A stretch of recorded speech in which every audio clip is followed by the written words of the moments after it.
Sobre este tema del juicio político a la presidenta de Brasil, Dilma Rousseff, estamos en vivo y en contacto con Andrés Repeto. Andrés, buen día. ¿Qué tal?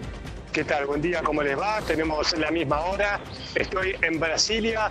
Este día, después de una histórica votación, más allá del resultado, ha sido histórica porque por segunda vez se genera un proceso de juicio político contra un presidente de la República, con una cantidad de votos, Claudio, que te digo es mayor, creo, a lo que se especulaba incluso podía ocurrir, una derrota muy fuerte para el gobierno de Dilma Rousseff, que dice que no va a renunciar, que va, ya lo había anticipado, que va a pelear hasta el último minuto del segundo tiempo y ahora deberá enfrentar la posición de los senadores y la eventualidad de que se apruebe en pocas semanas más el juicio político en la Cámara de Senadores, ¿no?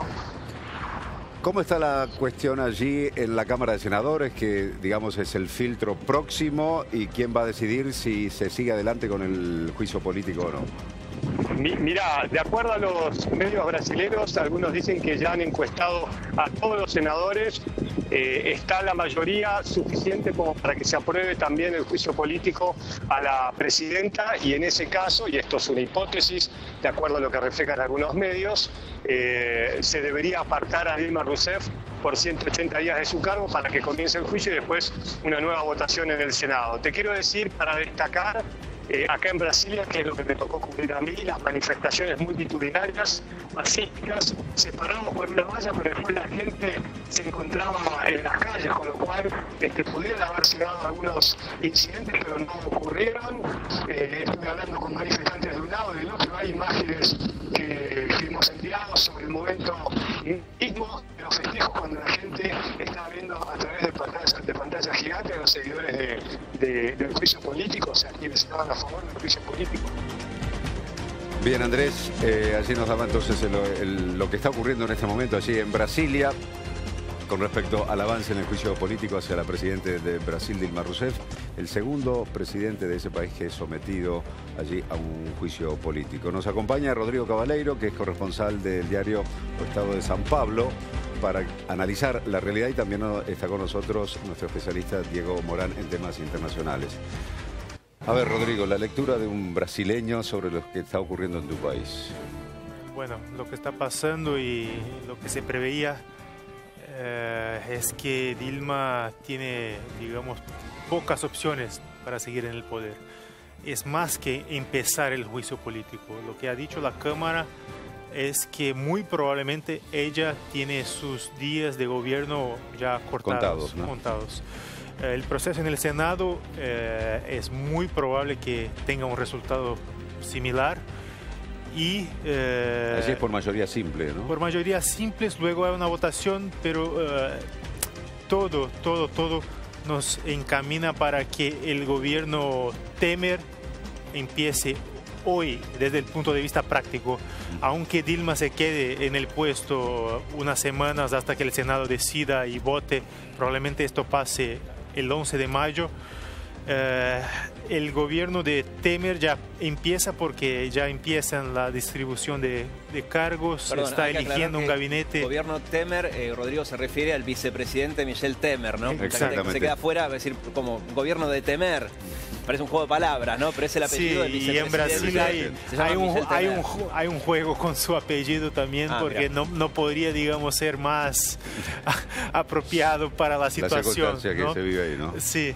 Michel Temer, que es un político del PMDB, un partido que está en todas las ciudades, tiene muchos gobernadores, mucha fuerza en las localidades más pequeñas de Brasil, pero no ha sido un partido que ha llegado al poder por el voto directo nunca. Y Temer, sino por quien ha acompañado. Claro, siempre ha seguido ahí muy de cerca, ha tenido mucha intuición para saber quién iba a ganar, y bueno, se ha metido siempre en el gobierno, y se dice que sin el PMDB no se gobierna. La ventaja que tiene Temer es que por lo menos al principio, si se da la situación de terminar este mandato de 2 años, va a tener en el Congreso apoyo de los diputados que ayer votaron en contra de Dilma. Claro, digo yo porque y Diego también, es difícil de imaginar un gobierno de Dilma Rousseff, por ejemplo, que zafe del juicio político. No, ya es imposible. Mantener el poder imposible. o gobernar lo que le resta de mandato es imposible. Estaba viendo encuestas, ahora están las primeras, más que encuestas son relevamientos, son dos cosas distintas. La Red Globo, Sí. una de las más grandes de ese país, consultó uno por uno a los senadores, y hasta el momento les da 45-21 en contra de Dilma Rousseff. Faltan todavía 81 indecisos, ¿no? Perdón, 15 indecisos, teniendo en cuenta que son 81 senadores. Una aclaración importante. Lo que se va a votar próximamente en el plenario, primero se hace un debate en comisión, pero no es vinculante, va a pasar al Senado. En el Senado hace falta mayoría simple como para apartarla del poder durante 6 meses. O sea, sería algo así como aceptar el juicio político y decir, bueno, ahora sí, vamos a debatir la cuestión de fondo y vamos a ver si es culpable o inocente ya en un juicio político. Eso con la mitad más uno ya está. Ya está. Sería un impacto enorme. Con la mitad más uno, Dilma Rousseff es suspendida. Ahora, para destituirla, hacen falta 2 tercios. Los 2 tercios. Entonces, ya en una segunda parte puede llevar Y, meses. ¿se puede llegar a esos 2 tercios? Hoy ¿En el no Senado? tendría el número, pero es muy probable que el proceso se adelante y lleguemos sí a la destitución, porque no tiene, como decían ustedes, ambiente o clima político para mantenerse. Hay una estrategia que el PT está, digamos, impulsando, que es, a partir del resultado de ayer, proponer una elección anticipada. Eso te Pero iba a esto preguntar. habría que cambiar mucha cosa para que se lleve adelante. El proceso mismo, el juicio político, lo que prevé es que el vicepresidente termine el mandato de Pero 2 no está años. previsto en la Constitución eso. Digamos, Habría debería que, terminar. Elecciones habría adelantadas. que Y es más, debería terminar el vicepresidente si es que después de Dilma no van a la carga contra el vicepresidente, ¿no? Que también recordemos que tiene unas cuantas Cuentas pendientes. Cuentas sí. pendientes, sí, porque él también está acusado de haber maquillado las cifras. Porque a todo esto recordemos el motivo por el cual se le está iniciando este juicio político, ¿no? No es el petrolao, no es el mensalao de la época de Lula da Silva, no es la causa por el No. lavallato, el lavado. No. El motivo por el cual se está llevando adelante este proceso es por haber presuntamente maquillado las cifras de la macroeconomía del año 2014 y 2015. Del Estado de la Nación. En el digamos. contexto de corrupción que hay, con más de 100 detenidos entre políticos y empresarios, mucha gente asocia en Brasil, en el resto del mundo también, el proceso por los casos de corrupción que hay. Y creo yo, en realidad es la pregunta para Rodrigo, es que muchos diputados se suman a esa mezcla. Los diputados tienen bien claro el motivo por el cual se lleva adelante este proceso y que el otro no tiene nada que ver acá.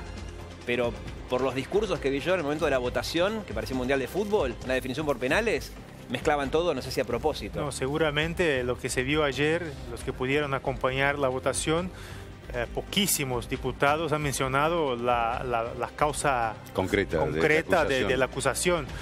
Votaban por su familia, por Dios, por sus, digamos, Por la paz en sponsors, Jerusalén por votó todo. uno. Yo, por la paz en Jerusalén voto en contra de Dilma Rousseff. Claro. Por los hijos, por Lo los... que pasa es que se mezcló y es inevitable que sea así. Es un juicio político, aunque a nosotros nos parezca mejor que todos debieran mirar las causas concretas y jurídicas por las que se dio. Lo que pasa es que el escándalo Petrobras contaminó todo el escenario. Obvio. Y era imposible disociar una cosa de la otra. Imposible. Lo que puede pasar ahora, si hay un movimiento fuerte por elecciones directas y anticipadas, es que toda la gente que estaba en favor de Dilma, más la gente que votó por el impeachment, pero no quiere a Temer, no quiere a la gente que está ahí, apoye y forme, digamos, un grupo, una masa que pide elecciones anticipadas. No es lo más probable, pero digamos, la calle puede presionar lo suficiente para que vuelva una expresión que quedó muy famosa en los 80, que fue el movimiento de las diretas ya, o sea, directas ya. Esta expresión en Brasil es muy fuerte, y si hay alguien que pueda manejar una masa con este objetivo, puede tener éxito. ¿Lula da Silva puede ser candidato? Hoy puede, pero tiene un potencial electoral todavía muy alto. Las encuestas lo ponen al lado de Marina Silva como, digamos, los dos candidatos más fuertes. Lo que pasa es que hasta octubre, cuando podría darse esta elección, una vez que tenemos elecciones municipales ya armadas, puede pasar muchas cosas en la justicia y Lula tiene muchas investigaciones que están ahí acercándose, si no a él, a su familia, a amigos. Claro. Entonces, ahora, ¿y la Constitución permite hoy, así como está redactada, que haya elecciones anticipadas? No, o sea, que no. habría que modificar la Constitución. Habría que para hacer haya elecciones.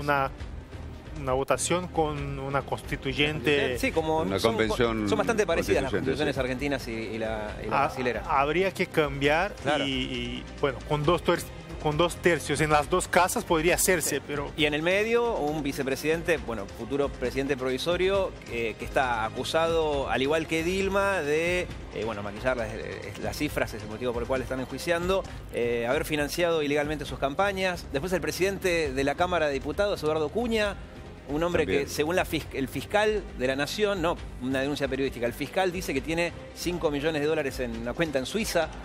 Ese es el que está más complicado y es el que impulsó este juicio, ¿no? Digo, Sí. el que se vayan todos, en Brasil está muy presente, utilizando términos argentinos. O sea, Sí, digamos que los personajes que están a punto de asumir el poder tampoco son los más, y diría, incluso tiene mucho más manchas en su histórico que la misma Dilma. Claro. Pero bueno, la gente lo que pensaba, la gente, digamos, el promedio de la población es, no queremos este gobierno lo ha hecho mal, hay muchas denuncias de corrupción que involucran a este gobierno y sí hay pruebas de que están ahí, pero primero sacamos a estos y luego vemos lo que pasa. después, por algún lado hay que empezar. Luego A ver, Rodrigo, ¿y cómo impacta esto en la vida cotidiana del brasileño, todo este descalabro institucional en Brasil? yo lo sigo, digamos, por los amigos que tengo y cómo reacciona la gente.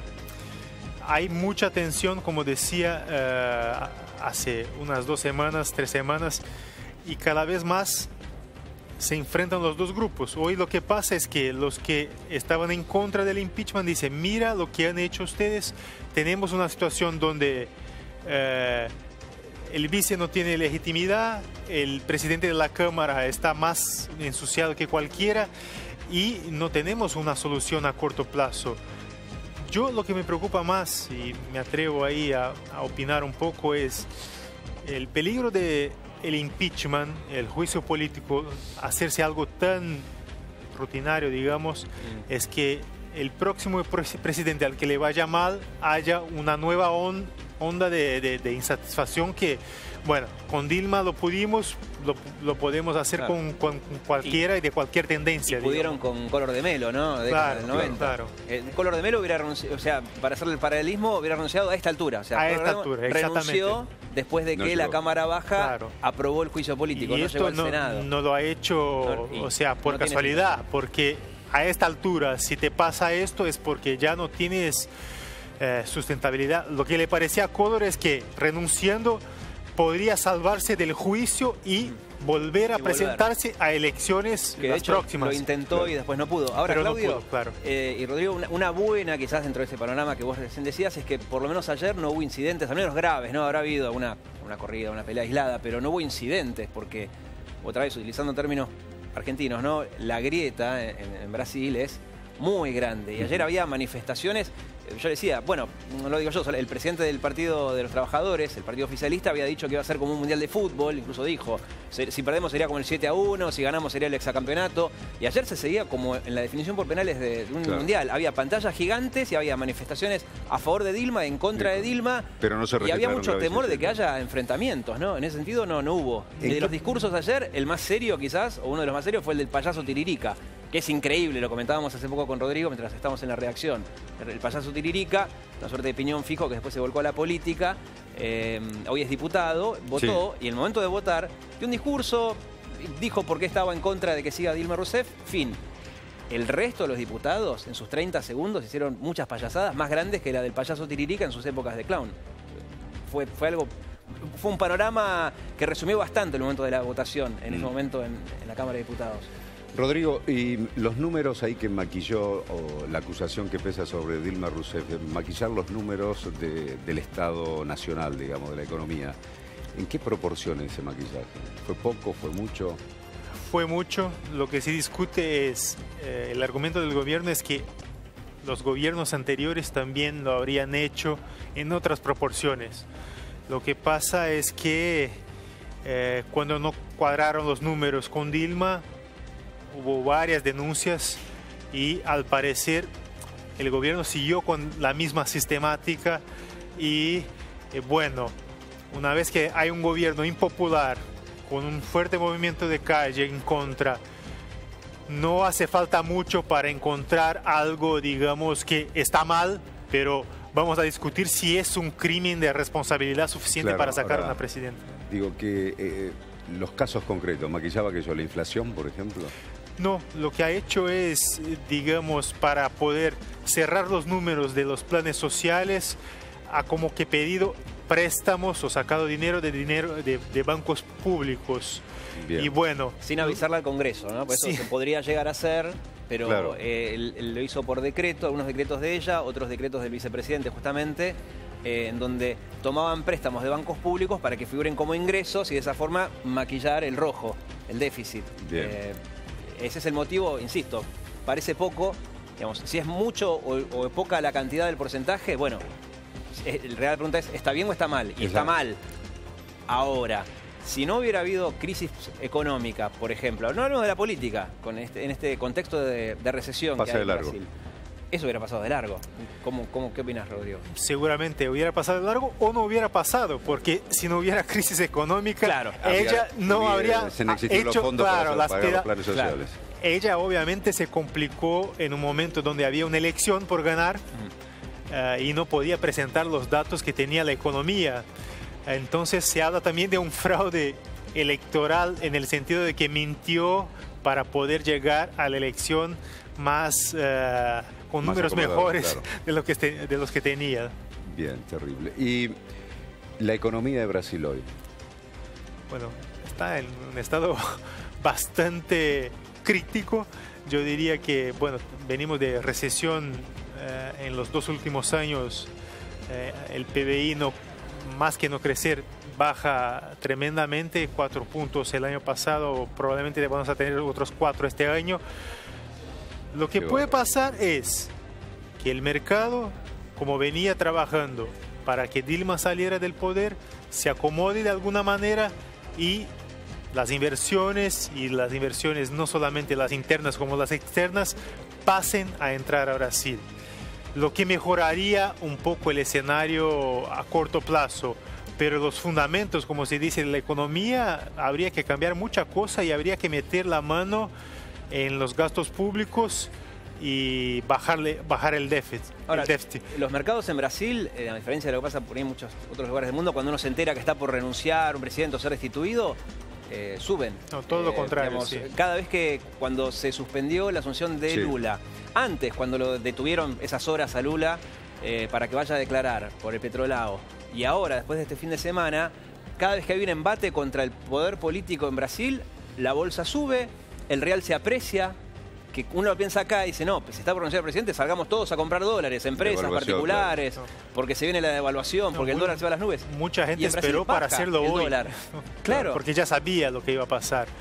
El tema es si son, digamos, inversiones o si son intereses del empresariado que pueden sostenerse a lo largo de meses para que el próximo presidente tenga herramientas para salir de la crisis económica, que como bien decían, es lo que hace a la gente pedir que salgan todos, pero no saben muy claramente de dónde viene esto. Saben que su vida va mal, o que su vida no va tan bien como venía. Su vida va mal. ¿Y con respecto al desempleo en Brasil? Llevamos a un 10%, que bueno, para la estadística histórica de Brasil a lo mejor no es mucho, pero para una población que venía acostumbrada en los últimos 10 años a un desempleo de 5%. ¿Qué número me estás hablando con 10%? Bueno, la población, tenemos 200 millones. Sí. Si lo hacemos así simplificadamente, sería 20 millones de personas. 20 millones de personas. Claro, tienen que ser más de mayores de 18 años. Claro, hay que sacarle ahí la población económicamente Y 15 activa. millones de personas sin trabajo. Pero diríamos por ahí. Y yo creo que más que todo la sensación es que esto iba a peor. Claro. No es que la gente esté en la calle y ya haya un gran movimiento, digamos, de desempleo, pero sí la gente cree que va peor, ¿no? Claro. Y la inflación, más del 9%, que a nosotros por ahí nos parece poco, pero bueno, porque estamos en el podio de países con mayor inflación, pero para Brasil es un escándalo. Sí. Y esto que decíamos antes, también hay que hacer la diferencia, ¿no? Los mercados reaccionan bien cada vez que hay un embate contra Dilma o Lula, pero bueno, en el medio está la macroeconomía. Los mercados, la bolsa sube y baja todos los días, la gente ni se entera, el contexto es grave y eso va a llevar mucho tiempo recuperarse, ¿no? Siempre y cuando haya buenas elecciones. Buenas elecciones económicas de quienes están en el poder. ¿Cómo lo ves vos, Rodrigo? Creo que será determinante el papel del vicepresidente ahora. Probablemente va a intentar mezclar. Que no va a tener mucho margen tampoco de acción. Va a intentar mezclar medidas que no son las más simpáticas, ¿no? Eso es más a la ajuste. población, más ajuste, con planes sociales que prometió mantener y a la población no toleraría algo como un corte brutal en los planes sociales. Lo que se está discutiendo es todos los votos que tuvo ayer, el impeachment o el pedido de impeachment, Michel Temer a lo mejor no los va a tener en total para medidas antipáticas a la población. Claro. Entonces, hay mucha demagogia también. hay en los mucha diputados demagogia que, claro, gente que estaba votando ahí no sabía a quién iba a votar hasta que ha notado que la tendencia era irreversible y bueno, voy con estos que están ganando. Y por eso la diferencia esta que vimos en favor de... Lo cual no quiere decir que estén de acuerdo con todas las medidas que llega a tomar Temer allí. Y menos si son antipáticas, Claudio. Claro, ahí se corren. Gracias, Rodrigo. Como siempre, un placer. Un gusto, un placer. Hasta la próxima. Gracias. Gracias.